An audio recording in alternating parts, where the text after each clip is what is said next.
Oi, tudo bem? Welcome to the Painless Brazilian Portuguese Pronunciation Guide. I'm Ali, your guide in this journey, and you are welcome to visit www.portuguesewithali.com. This is my website. And today, in this module, you're going to study the sound E and its cousin, just to differentiate those two. Now, let's get started.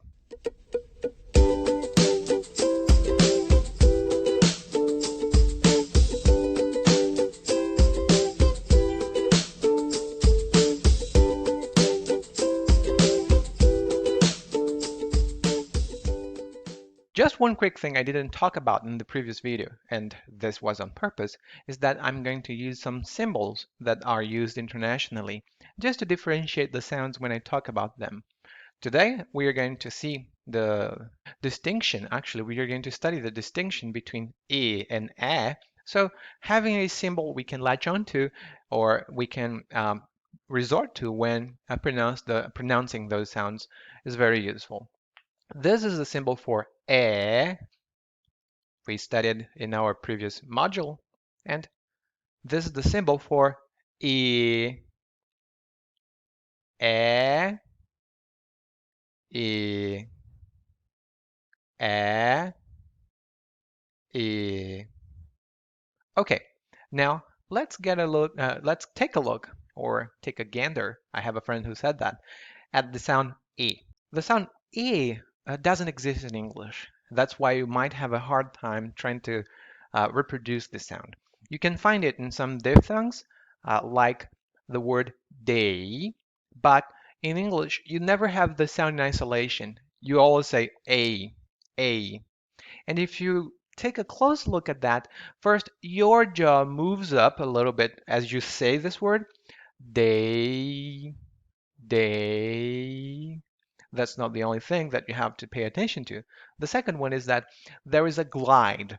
One vowel glides into another, and that's what we have. We have actually a diphthong here.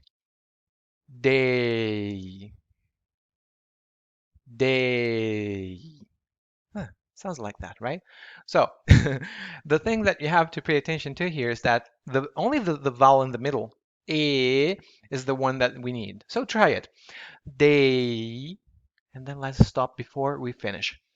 De, de, e. That's the sound we need. And the common spellings in Portuguese for this sound are those. And that's a problem because you see that they are kind of similar to the other pronunciations we found. And you see that this one here deals with a diphthong that we have in Portuguese, but there are some specificities that we have to look at before really saying it or really being able to recognize the difference. And you see your jaw here is a little bit up when you say e. It's not as tense as e, e, e, e. You'll have a hard time if you try to pronounce this sound e with a lax mouth. It's hard. No, you can't. But you can say e, lax, really relaxed. Okay, so e, e, e. It's only in isolation, of course.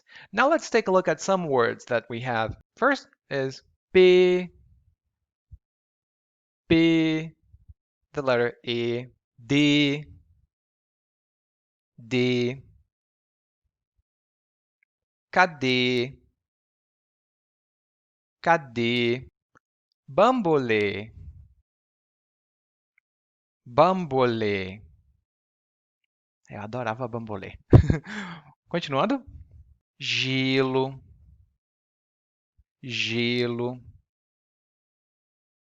Cometer um erro,